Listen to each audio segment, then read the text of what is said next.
Hello everyone and welcome back to another video. In today's video we're going to be taking a look at the Orion ranking and specifically which characters are in the top 150 of this game, as well as which characters are top 200 NA, top 100 EU, and top 100 Japan. We're just looking at which characters are actually viable at a top level to get a good ranking and which characters are not. Some of them are secondaries, all that kind of stuff. We're going to be taking a look at all the characters of the game and let's get right into it. Now I may have misplaced a couple characters, but I think for the most part this is pretty good. If I did miss one, please let me know down below, but the only ones that I could find with no reps at all are Pit and Piranha Plant. And now Pit does have the rep of Zach Ray, so Plant is the only character in the game without a top 150 player representation, which is crazy that we have that many reps, first of all, but second of all, Plants, really, it's not Ganon. Like, there's top Ganons, and obviously there is top plants. I think Lucky and Brood come to mind. Lucky especially, like, I feel like Lucky goes for more stuff. He definitely could get it, but as of now, we don't have anyone on that level yet. The only thing I could maybe see him being put in there is Sen's Plant goes kind of crazy, but also, like, he doesn't actually play the character seriously. It hasn't really helped him out in tournament, so I mean, maybe he plays it seriously, but it hasn't helped him in tournament enough.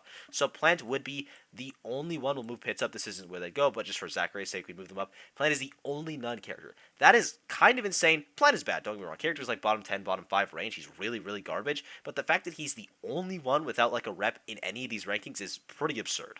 In top 100 EU, top 100 Japan, and top 200 NA, the order of this doesn't really matter. Like Ridley, for example, could be in top 100 EU because you have Mezcal, but you have Nair in top 200 NA. It really is just I did NA first, and then I did Japan, and then I did EU. That's all the locked by. There are a couple characters that are region locked, like Ganon is the character that's only in Japan right now. Robin is only in EU. Well, there was a Japanese player with a secondary Robin, but for mains, Robin was only in EU, and there was a couple of them, which surprised me, because I think this character is garbage. Like, I think Robin's really bad, and I know there's some tech I see on Twitter, like, way too much Robin tech I see on Twitter. I don't know why. Like, please, put that time into, like, Sheik. You guys are going to be crazy, but Robin has some sauce, but I think even if Robin hypothetically had all of her resources all the time, the character's still probably, like, high tier, maybe top tier, but I highly doubt it, to be honest, even though Levin Sword is very stupid. But the fact that you have to manage those resources make her very tough, make her very inconsistent, because sometimes you can just get ahead of stage and you have nothing to recover with, which is incredibly rough. So I think Robin is a character that I'm honestly surprised to be seeing do well. Also, Ganon in the top 100 Japan is insane. Same with Swordfire, Lucario. These were all in my bottom 3 characters in the game, like in a tier of their own. So kind of insane that they're all in the top 100 and Plant is not. Not that Plant is much better, but you know, it's something to consider. And then Zelda as well was in a couple regions. NA we had a lot more. You know, you have Doc, you have Nair in there. Nair is very, very strong. You had Jazzar, I believe, was the Doc rep. Probably another one as well. Jeja, Psychod.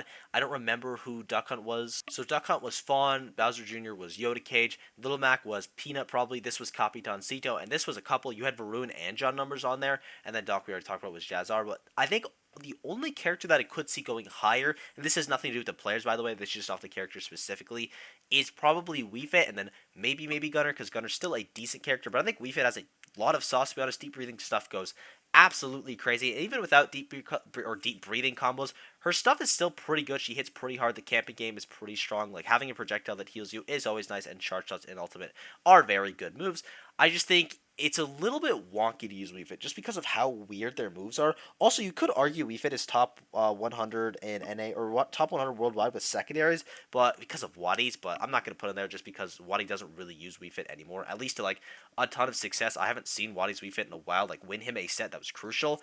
But also, Waddy plays like 5 characters, so it's very possible I could have missed it. But we're going to keep them in top 200 NA. And if I had to predict one to move up, it'd probably be Wii Fit, maybe me Gunner, maybe Bowser, or Bowser Jr., but I highly doubt it. So this tier, it makes a lot of sense. It's just some lower tier characters, though we are missing a couple. Now we have 101 to 150 worldwide. We have Zaki for D3, which is pretty insane that he got here with D3 because that character is garbage. Villager with kept Lancelot with Chrom because that was the Chrom main. So thank you, Lancelot, for repping that character. He's not as bad as people say. Not great, but not as bad as people say. Link for Rido, again, thank you for repping Link. That character is way better than people say. Jazzo for Ken, and then for Lucas, I believe it was Nightox, and Richter was T3 Dom. Maybe Nox Sombra as well, but I definitely know T3 Dom is on there. And then for secondaries, we had Kept with the Isabel, and we had Zaki with the Banjo, which is pretty interesting that he plays Banjo and D3. I don't know why he's doing that to himself. He's just making it harder on purpose, but I guess he's nerfing himself because he's still top 150 in the world with those garbage characters. Characters that I could see moving up. Chrom, very easily. I think Chrom is still pretty good. Ken, way easier just because I think Jojo could explode with potential. I do think Ryu is still way better. I just think Jojo's going to level up in the next year because he is absolutely incredible. Lucas with Slingshot Tech could go crazy. Literally all of these characters except Villager and DDD should probably be moved up. Maybe Belmont as well is fine here, but I think T3 Dom is very, very good, as well as Noxama being good. Squid Plumber is a huge up-and-comer who's incredibly strong at the game. Like, there's a lot of characters in this tier that are still pretty good, and then Isabelle and Banjo. I'm surprised they made this high, especially Banjo. What are you? You're gonna hurt yourself. Get down to the plant tier. What are we doing? But it's pretty interesting that you have some of the better characters in the game that are lower down. Like, none of these are like top tiers, but they're getting like close. Now, 51 to 100 tiers surprised me a little bit just because some of these characters are really low, specifically Young Link, Sheik, Pikachu, and Mega Man. Young Link barely making the cut with Jazel in the top 100, but I think the reason Young Link is so low is because most of the Young Link players just didn't qualify for this list. Skittles, I don't think was on it. Toast, I don't think was on it, or maybe they weren't very high because of their attendance, and again, Orion ranking does favor people who attend more things, and Jazel has been grinding and also just improving way more, so any of those three could get top 100. Suinoko as well has been doing well. I think any of those top Young Link players could break into that top 50 range. Sheik, I definitely think Mr. R just will be top 50 next year, as well as I'm is very good, Sylph's very good. Void is looking to make a comeback right now. Like, he seems like he's taking the game pretty seriously, so he could definitely be top 50. Like, there's a lot of Sheik threats that could be really scary. Pikachu, you have Shiny Mark, Esam, H4, Neoraz. There's a bunch of amazing Pikachu players. Abadongo, I guess, technically in the top 100 or the top 50 with his secondary Pika. But for Pikachu, Shiny Mark just hasn't proven himself yet. And what I mean by that is he hasn't had the chance to, because he's been to like 3 majors, and one of them he got top 8 at. So I think Shiny Mark, if he just goes to more stuff in 2023, will definitely be in that top 50 range. And Esam, kind of the same boat, honestly. He's been to a little bit more stuff. He's just had some rough placements. He's got a couple demons in bracket that he seems to just keep running into, specifically like Samus. He just keeps running into Samus players, and he keeps losing to them. I don't know if he's going to pick up a secondary for that. He probably doesn't need to, because again, Pikachu is broken, and he's very, very good with that character. But I expect one of those players to be in that top 50 next year, because Pikachu is incredibly strong. Despite what the media will tell you, this character is still broken. The second one of these players has a run, you'll remember, oh yeah, that's crazy that he can just kill me at 0 off a back air. That is very stupid. And then Mega Man as well has a bunch of reps that are up-and-comers. I think Repo has a lot of potential. MPG and Peanut are both very scary. Kameme's secondary Mega Man, I guess, technically counts. So I think we could see one of them in the top 50. And then character-specific reps, I think Shiryuki could definitely do it for Inkling. I think Shattuck could do it for Corrin. I think Luigi probably will do it for Luigi. Aqua for Hero. Like, all of these players could break in the top 50. Skyjay for Incineroar is probably the most impressive up here, just because I don't even know if Incineroar is actually the worst of all these characters, because Toon Link isn't great either, but Sigma is also amazing. Inkling with Shiryuki. Shiryuki could definitely be top 50. Like, all the players in this caliber could be top 50. And I didn't mention Pop, which is Base Mage, who was barely shy of that top 50. I think he was like 52 or something. So it's pretty crazy, like, the diversity of the tiers that we have. Because we have some S plus tier characters. We have some, like, B tier, C tier characters. And then for secondaries, you have K-Rool, which is Huto, which I forgot K-Rool had a secondary, or Huto played K-Rool, but he's definitely in there. But I could honestly see Kirby Kid breaking top 100 with K-Rool, because he is actually inserted Ball too. Both those guys are very good. Mewtwo was Wadi, who maybe should have been in the main tier, but like, I just had him here because I feel like the Rob is more of his main, or at least in tournaments it was. And then Greninja was Tarek, who could be argued for his main as well, but again, it'd be the same thing. We would just be moving him to here. It's not that big of a deal, but it's just, again, it's interesting how this doesn't quite reflect an actual tier list. And some people might think some of these characters are down here. You might have a lot of faith in Toon Link, and you think, yeah, he is up here. You might think Pikachu sucks, and he's down here. And even if you think Pikachu sucks, this is still really low. You can think it's all the hate. Come on. This you gotta at least have Pikachu in like top 40. That character is still broken, even if they are very hard. But again, interesting how the 51 to 100 tier, if I had to predict just one character to move up, I would predict Pikachu, but obviously all the ones we talked about have a ton of potential to explode in tiers, because they all have very strong reps. They obviously have to be top 100 in the world, but again, just pretty interesting. Now, for top 50 worldwide secondaries, I will say there's a couple characters that could technically be moved up in here. You could technically move up Corrin for Leo and Mega Man for Kameme, but I don't feel like Leo's Corrin is prominent enough for me to move it up, because he hasn't really played her in a very long time, and Mega Man is very rarely used by Kameme. So if you want to put them up here, you absolutely could. I'm just not going to, but just in case you were curious, here is Pokemon Trader. You have Ned for this representation, and Pokemon Trader probably should be top 50 worldwide just because, you know, Quid, but Quid did not have enough placements this year to make the Orion ranking, so we're not going to worry about that. PT's definitely top 50 rep, though. Like, we know Quid is top 50. Meta Knight is going to be through Abadongo, which, again, you could argue that Meta Knight was Abadongo's main in 2020. I'm not going to because, again, I just think he has more games. I think his main was like probably Palutena. Meta Knight might be second though. Meta Knight or Samus, I'd have to guess. Mii Brawler is going to be Bloom Forever, who has a crazy Mii Brawler for no reason. Also, Hikaru's Mii Brawler is very, very good.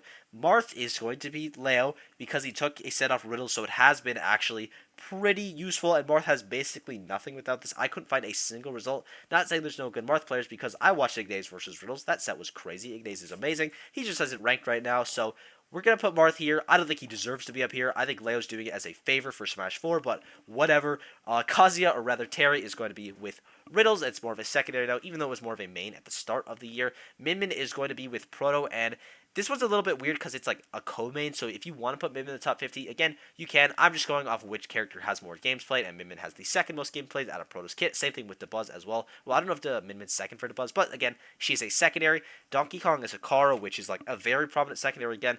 Crazy that he is this good with Donkey Kong. His Donkey Kong is insane. And Olimar is both DeBuzz and Shootone. More primarily Shootone, I'd say, even though DeBuzz has been using Olimar a little bit more. I feel like it's mainly Rosalina with Olimar, or rather Rosalina with DeBuzz, and then Shootone uses Olimar. At least a decent amount, but they're still probably sticky more to Aegis and Rosa. So those are your top 50 secondaries. Again, you could probably move up Corrin, you could probably move up Mega Man, but I think everyone else should be, good to go. Also, really quick, you could move up Sheik technically for Kamehameha and Zachary. Now, top 50 worldwide has 35 characters in it. That character diversity is insane. I think the most that we have, not including secondaries, is 3 C players and 3 Samuses, because Abadongo's most played this year was technically Samus. So you have him, you have Yara, and you have Siski. And then for Steve's, you have Jake, Onan, and Aquila.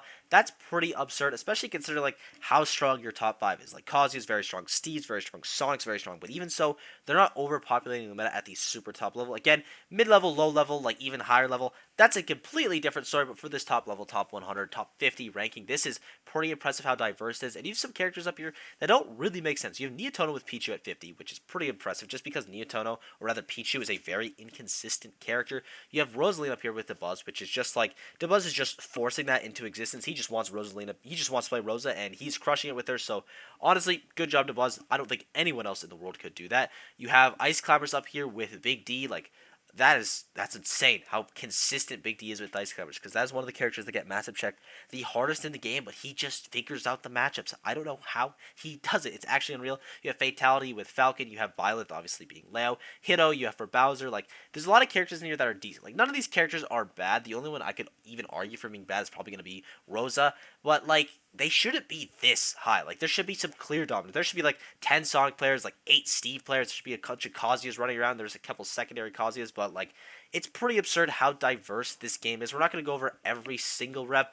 I think the only ones that could go up into like top 10 that we don't have a top 10 rep right now, Sonic definitely, because Sonic is top 10 right now. He just wasn't ranked top 10, and he will be, trust me. I think Snake could get there with like 30 Snake players. Like, I'm not even going to name them all because there's so many Snake players that I think have the potential to reach that top 10 area. I think Rob could definitely get back there because Zamba is absolutely incredible.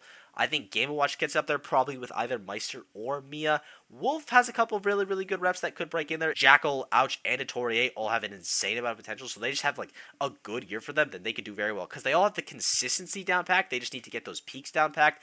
Sora could definitely break in there. Pit could honestly break in there now if Zachary's going to supercharge her with Pit, which is very funny to say because he's all the way down here, but it's just interesting how the representation of this game works. Like, there's so many good characters that are super viable at this amazing top level, which is like where it should be the hardest to be doing consistently well. You should be getting matchups super hard. You should be getting brick walled by certain people, but people are able to figure out, they're able to be consistent, and it's just one of the reasons why Ultimate is such a fun game to watch. And I thank you guys for watching. I hope you enjoyed. Sorry if I messed up any of the placements. I think they should all be good, but I'm sure there's maybe 1 or 2 out of line. I don't know. If I did, please, again, let me know down below. I hope you guys enjoyed, and I'm curious to see which characters you guys are surprised to see so low, so high. Which one do you think will go maybe down, maybe up? I didn't really talk about down. I don't think any characters really go down, probably just because they're all deserving to be up there, and they all have a prominent rep that will keep them up there. Maybe Byleth goes down if Leo stops playing the character, but then you also have Riziasu, whose Byleth is very good. Not his main, but maybe just move to that secondary slot. But again, a little bit off track. Thank you guys for watching. I hope you enjoyed. If you're curious about anything, please